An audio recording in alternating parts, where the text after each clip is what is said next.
I'm going to let you in on a little secret. I filmed last week's lettering lesson and today's lettering lesson on the same day.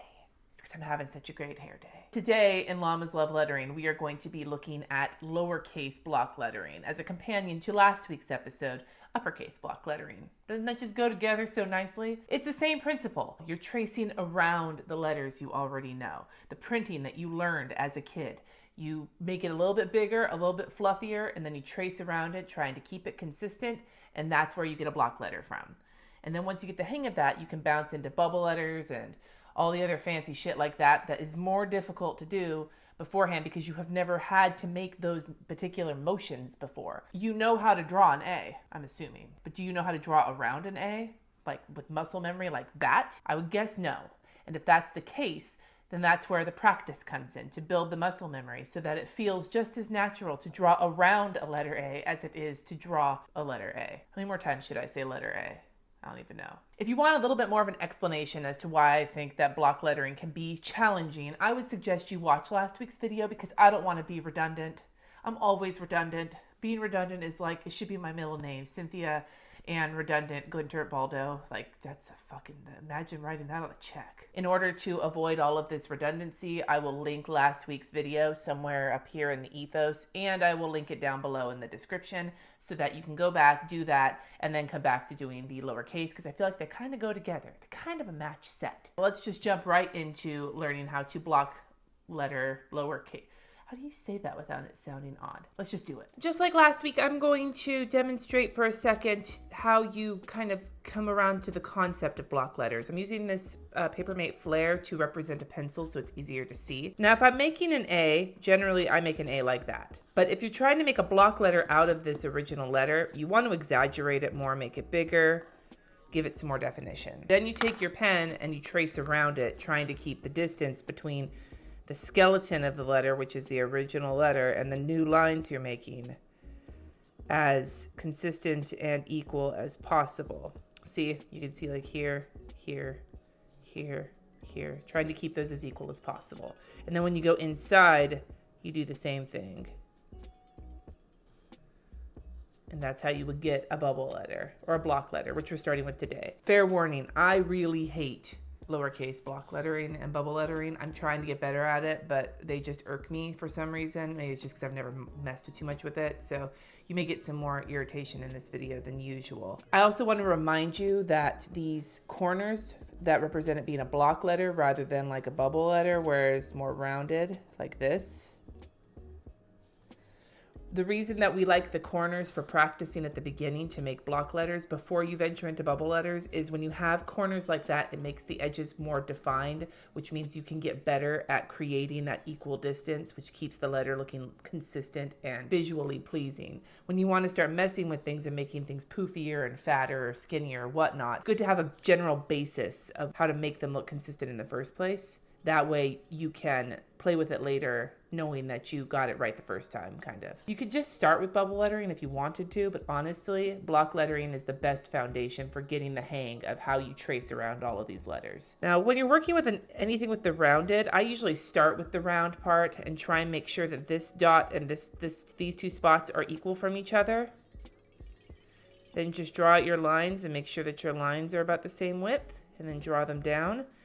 And then imagine that this is a whole line right here, and you're just taking part of it to create the inside bubble, and then just follow the curve, keeping it as equal as possible, and you'll find yourself with a block letter A. And the same technique works for B, D, things like that. So for B, we'll show the same thing. We're gonna go backwards. So here's the round part for the B. I'm gonna draw this up and this a little bit down. Make sure that it's about the same width. Draw that. Give yourself your line here, follow the curve.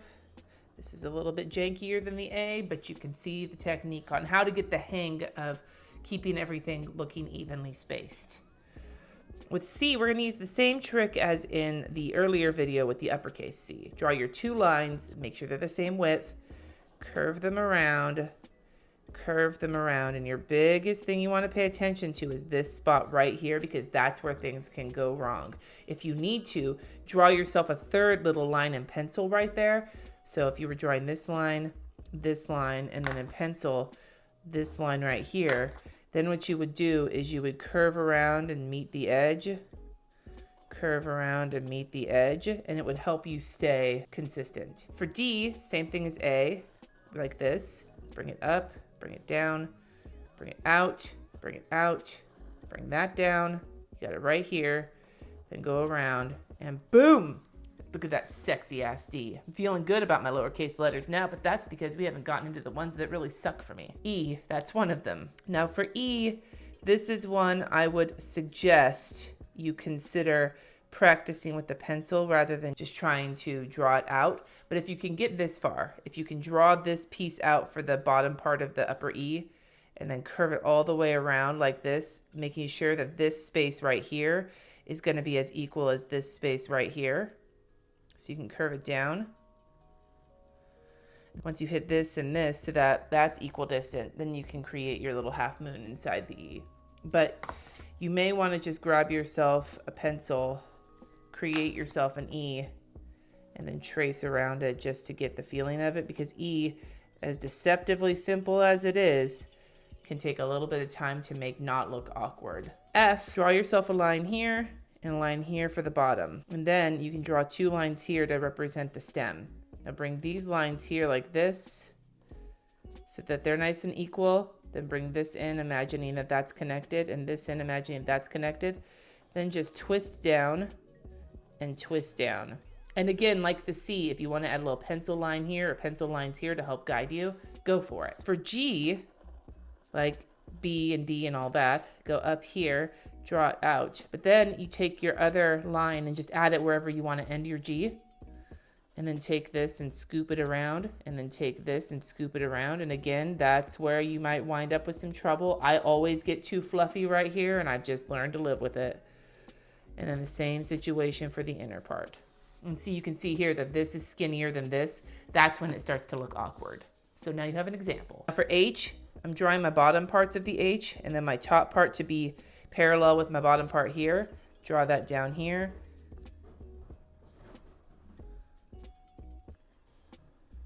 Now, I don't really like how that looks. Let's try this again. Draw this here, draw this down to here, curve this down to here, same width. I don't know, you pick which one you like the most. For I, pretty simple. Just draw your little parallel lines to connect, and then add your dot. Just imagine like circling around, but it's just a circle. Like, it doesn't have to be perfect. None of these have to be perfect, by the way. Now for J, like the G, give yourself a top here, and wherever you want to end your J, then loop it around and loop it around. And again, like the C, you can add yourself a guideline to give yourself something to practice with. Now for K, like with the K before, you want to make sure you bring in the K pants. The only difference is that for lowercase k, you bring this down a little bit less. Like, you don't have it go all the way to the top. But it's the same motion with the K pants right here, making sure to leave that little line so you don't have this situation happening, because that doesn't look nice. Nobody thinks that looks nice. Now for L, very, very simple. Just a nice parallel line. You can also do it this way if you like having the little tiny bit of an L. M is a difficult one to keep looking nice. So you have your little bit here, then bring it around, like one little boom, and then one little boom. Bring this one down. Same distance here. Connected to that, connected to that. Now this is a little bit lumpy looking, but you can kind of get the idea of it. This here, a lot of the times I might just do an uppercase style M and save myself the hassle, because although this could be a pain in the ass, this little wiener right here can kiss my butt. N is a little easier though. You draw yourself these bits, curve it over, give yourself this bit, and then you just curve it down like you would for the H. O, pretty much the same as the uppercase. Just give yourself, and again, you can draw yourself some guidelines to try and make sure that everything that looks kind of like a life preserver, to make sure that everything's consistent. And P, like B, like D, just make sure you're getting all your shit lined up correctly, and you should be good to go. Same with Q. With Q, bring it here, and then figure out where you want to end your Q. I usually like to curve back like that. And then for the middle, you just do the same thing. R, give yourself this nice little line, and then here, and then just curve it over. Stop it wherever you want to stop it. Add the same width of line, and then curve that down. S, there's my lines. If you just do it this way and curve it around, doing like a curvy, you'll kind of get it. But like I said before, draw yourself a slightly flattened out S in pencil and practice it this way. I don't have a lot of great tricks for drawing it freehand. You just sort of have to get the feel for it to work out. Now T, baby T, you got your lines here.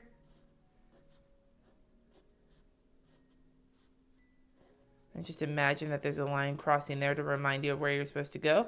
And you draw it in like that. For you, give yourself 2 tops and then a bottom top here. So you can draw this down for the line, then curve these 2 around, then curve this puppy till you hit here and then draw it down. You can see that the way that these lowercase and uppercase bubble letters work, this looks kind of like a face that's like, I'm done. You're just drawing your lines. This is why block letters are a little easier to get the hang of than bubble letters, because you can draw your straight lines and then just connect them, and you should be halfway there to getting the right amount of consistency. For W, if you want to do the lines like this puppy, the uppercase block letter, all well and good, but if you want to do the curvy version to make it look more like those aren't even, look more like a lowercase letter, draw your 3 little lines for the top of the W, connect the top ones like yay, then connect the bottom ones, just remembering to try and keep as much even space as you can. X can suck my balls. Basically, I would just try and parallel out your lines as best as possible, then connect these 2, connect these 2, connect these 2, connect these 2. Sometimes it comes out looking okay, sometimes it doesn't. You can always fall back on ye old pencil and just trace it that way, which is something even now I do a lot of the time with X, because fuck X. Now with Y, like G and all that, just pick where you want to end it. Connect these 2 like this. Connect these guys like this. Connect this one until you hit about the stopping point, and then just connect those ones. And then Z is basically the same as the uppercase. You're basically drawing, like, imagine that that's like parts of a square, and those are the pieces you draw. Then draw this guy into about, and this guy into about the same distance, and then you just connect. And that's the best, probably one of the best looking Z's I've done. Holy shit. If you're remembering to stay as consistent as you can, they'll look great together. If you don't stay as consistent as you can, they'll tend to look wonky. But notice they fit together just like any other writing because they're block letters. So there's no extra poofiness. They are poofier because they're block letters, but because they're still like straight lines and all of that, there's no like fanciness you have to worry about. Now, if you wanted to work with a bigger, like an uppercase and then lowercase, same thing works. They fit together the same as any other writing would.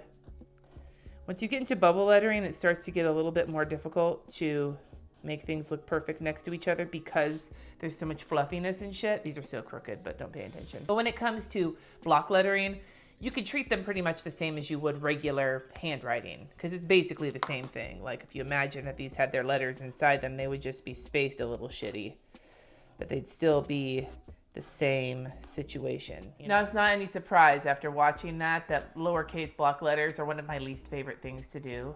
But I did swear to myself I would get better at them this year, and I have gotten better at them this year. And I'm going to keep trying, like you should all keep trying. Don't get frustrated. If you've been starting block lettering and you're like, fuck, this is fucking annoying and hard, you're not alone, man. Most people feel that way about it. Don't hate on yourself. Just keep practicing. Unless you decide you don't want to do it, then don't practice. But I think you should do it. Why not? You'll get better. I promise you'll get better. Just keep practicing. And to help you with practicing, I have worksheets with basically just things for you to trace to get the muscle memory over and over again. These aren't super extensive because that might be coming sometime soon, but we'll talk about that later. These are just something that can help you, a guide to get that muscle memory in so that you are getting more practice at it so that you can take that and step onto another thing, like use that to build on. I think it was the metaphor I was going for there. You'll find these worksheets in the Llamas Love Lettering Facebook group. Go into the description below and they'll find the link there. My website will be repaired in the next couple of weeks, month, something like that. I know I keep saying that, but I swear it's happening. It is happening. And you can find them there as well. My patrons also have access to them on their page a day early. Ooh la la. So we got a lot of places we can go from here with block lettering. We can do drop shadowing, we can work on shading, we can jump right into bubble lettering. I am probably a little iffy on jumping right into bubble lettering from this because I feel there needs to be some practice. So drop shadow and shading, are either of those things you're interested in, or is there something else? Let me know down in the comments and I will do my best to accommodate you because I am an accommodating person. I think I've had too much caffeine today. Thank you so much for watching. Subscribe if you haven't already and I will see you next time.